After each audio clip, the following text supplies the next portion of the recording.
நீங்கள் எப்பயாச்சும் யோசிச்சு இருக்குதுங்கண்ணா, உலகத்திலேயே முதல் காரில் போய்க்க ரொம்ப ரொம்ப ஃபன்னாக இருக்கும். மாற்று வண்டியில் வித்து இல்லை குதிரை வண்டியை விட லக்ஸரியஸாக ஃபன்னாக எக்ஸைட்டிங்காக புஷ் பைக்கை விட ஃபாஸ்டராக இருக்கும் சார். நீங்கள் யோசிச்சுருப்பீங்க அந்த நாள் இந்த நேரத்தில் இருந்தால். ஆனால் அப்படி தான் இல்லை. அங்கே முதல் கார் என்ன கார்? பென்ஸ் பெத்தன் மோட்டர் வேகனை சொல்லுது. பென்ஸ் மோட்டர் வேகனையும் சொல்லுது. இந்த கார் பெருசாக சத்தம் போதும், தொக்கு தொக்கு தொக்கு சொல்லி போதும். அது மட்டும் இல்லை, நாலு டயருங்கள் அந்த காரில் இல்லை, 3 தான் இருந்துச்சு. அப்படி மாதிரி கேஸ் சிலிண்டர் ஒரே தான் இருந்துச்சு. அண்ட் ஸ்டீரிங் வீல் கூதி இல்லை. இப்போ நாங்கள் இப்படியான ஸ்டீரிங் வீல் வச்சுருக்கிறோம் தானே. அப்போ ஒரு லெவர் தான் முன்னுக்கும் பின்னுக்கும் டேர்ன் பண்ணதுக்கெல்லாம் ரொம்ப கஷ்டமாக இருந்தது. ஸோ அந்த கார் 16 km/h தான் போகும். நான் புஷ் பைக்கிலேயே ஃபாஸ்டராக போய் யோசிக்கலாம். ஸோ இப்படி தான் முதல் கார் இருந்தது. ஆனால் இப்போ நாங்கள் அட்வான்ஸ் பண்ணி இப்படி பெரிய முதனான லக்ஸரியான காருங்கள் செய்ய நாங்கள் வெளிக்கிட்டோம். ஸோ இப்படி நிறைய மாறி இருக்குது. நாங்கள் அப்டேட் பண்ணியிருக்கிறோம், வளர்ந்து இருக்குதோம்.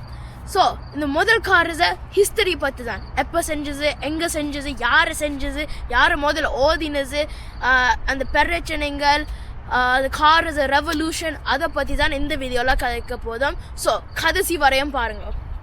சரி, இந்த முதல் கார் யார் செஞ்சது?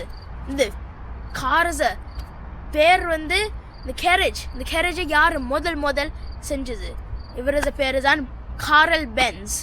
இப்போ உங்களுக்கு தெரியும் பென்ஸ் கம்பெனி எங்கிருந்து அந்த பேர் எடுத்து வச்சு இருக்குது. இந்த கார்ல் பென்ஸ் சொல்லுறவர் இந்த காரை இன்வென்ட் பண்ணியிருக்கு 1886. சரியா?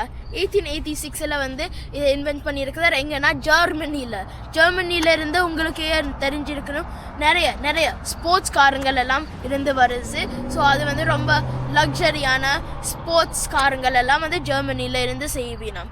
ஸோ முதல் கார் ஜெர்மனியில இருந்து செஞ்சிருக்கிறோம். ஆனால் இந்த கார் முதல் யார் ஓதி இருப்பினோம்னு நினைக்குதுங்க? கார்ல் பென்ஸ் தானே? அதுதான் இல்லை. இந்த காரை முதல் யார் ஓதினதை பார்த்தீங்கன்னா பெர்தா பென்ஸ். யார் பார்த்தீங்கன்னா கார்ல் பென்ஸ் மனைவி, வைஃப் தான் முதல் ஓதி இருக்குது. அவ 66 miles அதை தனியா சீக்கிரட் ரோட் ட்ரிப் போயிருக்குதா. நாங்கள் 18 daysக்கு ரோட் ட்ரிப் போனோம். அப்படி மாதிரி தான் அவள் சீக்கிரட்டாக ஒரு ரோட் ட்ரிப் போனவா யாரை? அம்மாவை பார்க்க. அப்போ இருந்தே அம்மா பாசம் இருக்குது.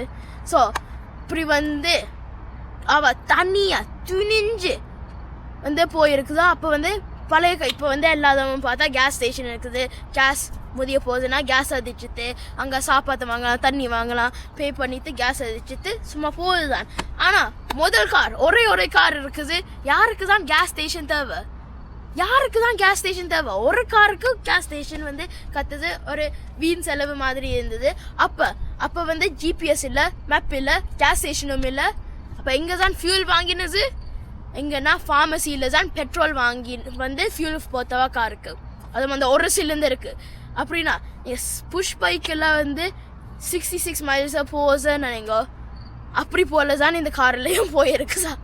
ஸோ ரொம்ப புஷ் பைக்கில்னா ரொம்ப கஷ்டமாக இருந்திருக்கும். இந்த கார் இல்லைன்னா ரிலாக்ஸாக போயிருக்கலாம், ஆனாலும் ஸ்லோவாக தான் நீங்கள் போயிருப்பீங்க. ஆனால் இதுதான் முதல் கார். ஆனால் இந்த கார் ரெவல்யூஷன் எப்போ 1900s நடந்திருக்குது. 1900s காருங்கெல்லாம் தொடங்கி பில்ட் பண்ண பில்ட் பண்ண தொடங்கினவை 1920s தான் இந்த fourth சொல்லுறவர் fourth company.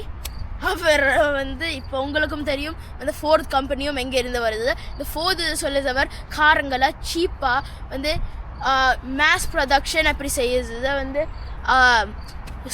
Maze production செய்ய தொடங்கிட்டார். அப்போ கார் சேல்ஸுங்களும் கூடுதலாக சீப்பாக இருக்கிறதுனால அண்ட் ஈஸியான எஃபிஷியன்ட்டான இங்கே பாயிண்ட் ஏலேருந்து பாயிண்ட் பிக்கு புஷ் பைக்கு வித ஃபாஸ்டராக போகலாமே சொல்லி நிறைய ஆட்கள் வாங்கினவை. ஸோ கூட காரங்கள் வாங்க கூட டிராஃபிக்கு தான் மேக் பண்ணுது. அதுதான் இப்போ ரோடுங்கள், traffic light, signal, crosswalk எல்லாம் ஒரு செஞ்சு இருக்குது. ஸோ அப்படி இருந்து நாங்கள் நிறைய இவால்வ் ஆகிட்டோம். நாங்கள் நிறைய விஷயம் கத்தி இருக்குதோம். ஆனால் நாங்கள் வந்து ஒரு விஷயம் மைண்ட்ஃபுல்லாக இருக்கணும். இந்த காருங்கள் வந்து நாங்கள் பாவிக்கிறதுனால நிறைய பொல்யூஷன் இந்த உலகத்தில் இது. அப்படி நான் வந்து இப்படியான மரங்களுக்கு அஃபெக்ட் பண்ணுது. இந்த மரங்கள் எல்லாம் வந்து எங்களுக்கு க்ளீனான வந்து சுவாசிக்கக்கூடிய காற்று எங்களுக்கு தருது.